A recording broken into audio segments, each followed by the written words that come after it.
Well, hey there, boys and girls of the YouTube world. Today, Chinstrap and I are going to see if we can get a 305 running. And, she's hot.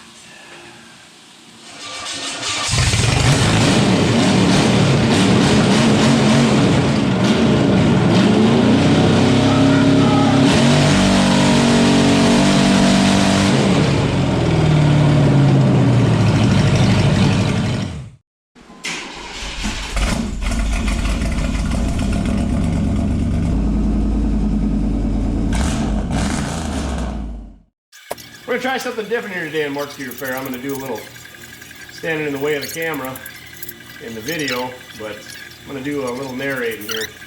Trying not to say too many times. So this 305 is a mystery engine that came in a 1983 Chevy Malibu that Zach bought as a donor for the automatic transmission in his Double D pickup, because that had a worn out 327 and a whole slew of junk 3-speed manual transmissions. First one was junk. Second one kind of worked with junk and had a junk gear ratio. We decided, let's find a donor car and convert this thing to an automatic. And in the process, we salvaged a few other things to try to gain our inputs back, or Zach's inputs back. And one of the things is this 305. We knew nothing about this thing. I don't remember when it was registered last, probably in the late 90s, early 2000s. So in order to recoup a little bit more money than your average 305, I said, let's throw this thing on a stand, get her fired up, that way the guy can hear it run and maybe you can get a few extra bucks. If it don't run, then we might as well just scrap it and call it a day. So I got this run stand that's been sitting around my shop. It's had a lot of flatheads on it, small block Chevys, LS's, probably a slew of different engines come in the future. She's set up for a small block Chevy, so Zach put the adapters on the back. Got the regular clamshell adapters on the front. That's what Zach's working on now. Roll. How'd that feel? Got it on camera. Okay. So I tried to help out a little bit in this one, but I thought it'd be a good learning experience for Zach, so you can go ahead and rip through it. We don't usually work this fast. We got this thing on like warp speed right here, so we look a lot better than we really are. It had some goofy smog era HEI in it that requires a computer to run, or I don't even know if you'd call it a computer, but anyway, we just took a regular one-wire distributor that I had laying around, HEI dropper in there. Here I am trying to figure out where all the wires go, 18436572. So now we're on to the passenger side, so 2468, starting from front, going to back. Same with the driver's side, 1357. Got a little motorcycle buzzing by there. Oh, you can see Donnie Dust, Mopar out front. Duff's doing a little stretch in there. Hands brake. Starter's on, starter wires are hooked up. Duff's taking a break. Got the quadra puke on there, bolted down. Zach's the quadra puke expert, FYI.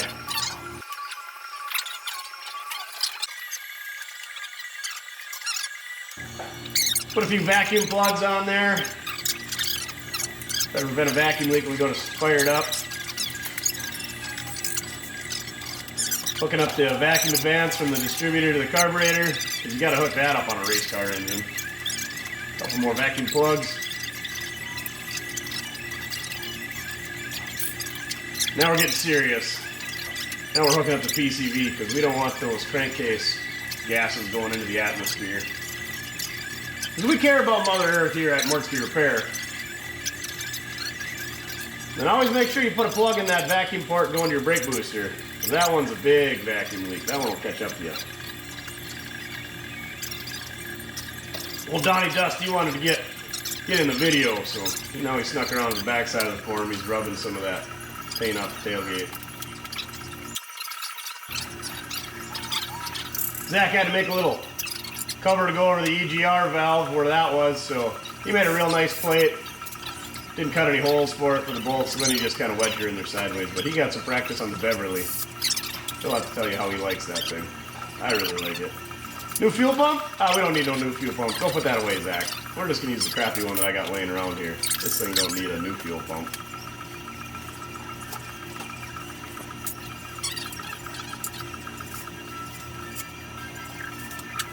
Crappy fuel pump has arrived.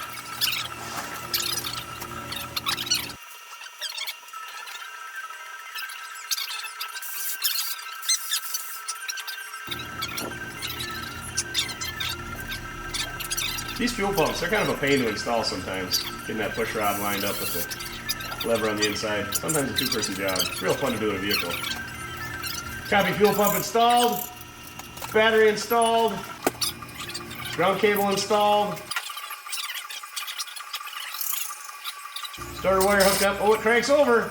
We're getting somewhere, boys and girls. Let's find top dead center here. All right. Oh, it's got oil in it. Hey, would you look at that? Find top dead center.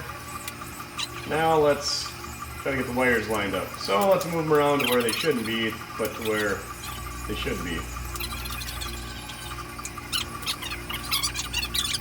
Zach, I like how you twitch your leg there.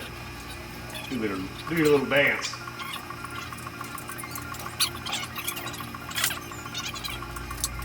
Alright, to heck with putting the wires in the wrong spot. Let's just pull the distributor out. Line up the fuel pump. Turn the distributor where it needs to be. Or it could be 180 degrees off. We'll find out. And hook the wires up where we think they should be.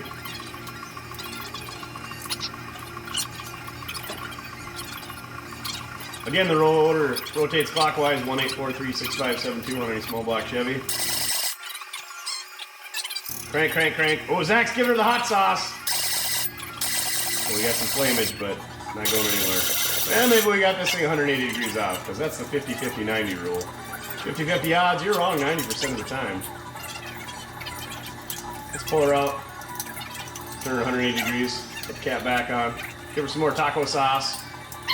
Give her some more, Zach. Crank, crank, crank, crank. Oh boy, now what? Maybe this timing worked off. Let's check her again. Yep, straight where it needs to be. I don't know why this doesn't fire up. More hot sauce. Give her a shot. Whoa, we didn't have the key on. Oh, hang on here a second.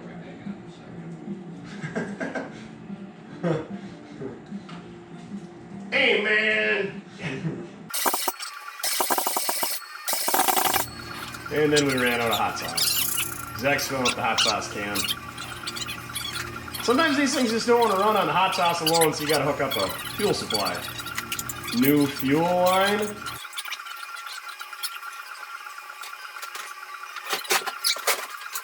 Race car fuel cell, built out of 1/8" steel, so it weighs more than a Honda Civic.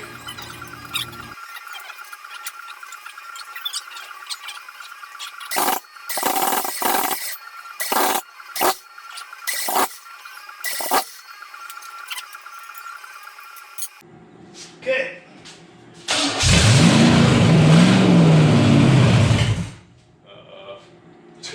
What do I do?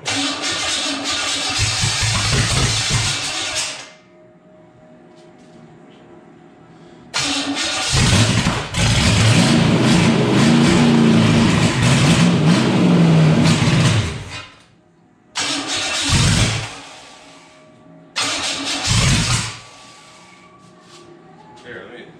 Oh, Oh. I need that to put on a fire in my belly.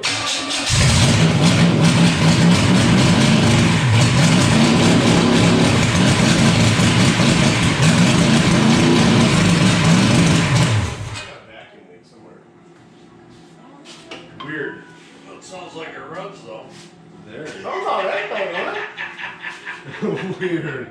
That's probably the most wicked sounding 305 I've heard lately. God, why did I put that? You put any engine in here, it sounds like a race car engine.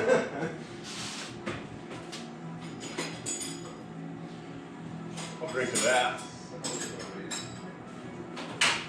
When I lived in Watertown, we used to have zoomy headers on this, and we'd come home from the bar and let's go fire up your race car engine. It was just some shitbox engine we had laying around.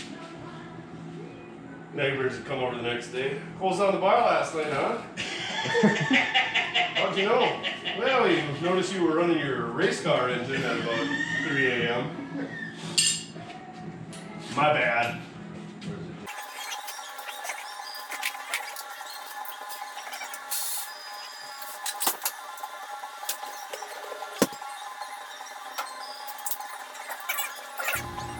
Well, now we got it to rip, we're just doing some fine tuning. Zach's cleaning up some other vacuum leaks.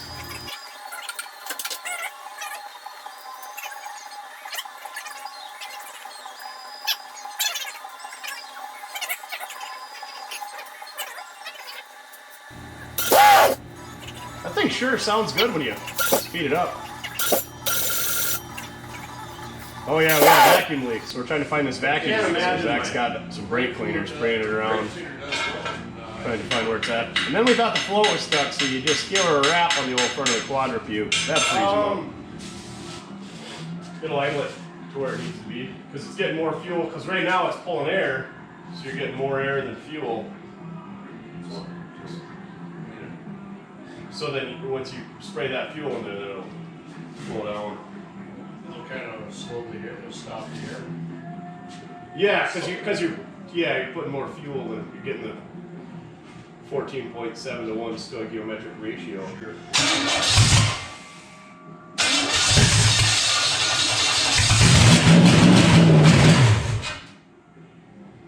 Just as not. Think this valve is bad? No, that's just for PCB. Actually plug that.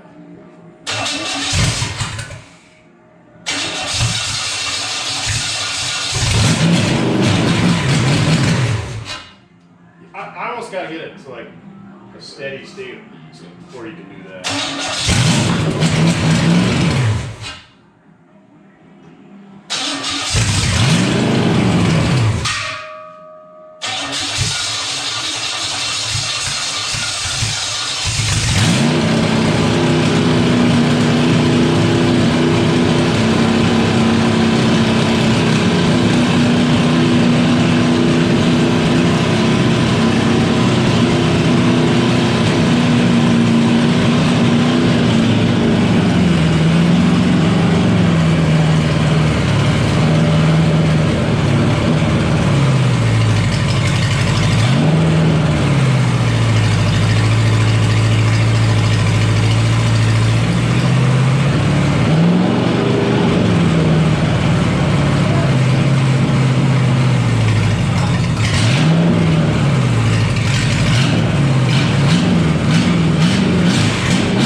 It can barely get 5,000 RPMs. This is going to be a terrible race car to do.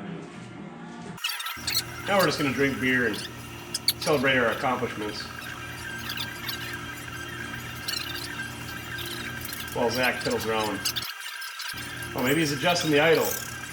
Because we think that this quadrupede that's been laying around for 20 years is going to finally idle.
Said you could tell that was a good engine when you shut it off, and they'd be like, They like kick back? no, they like the crank just kind of stops. Because you got an old sloppy one, and they give you an extra 3/4.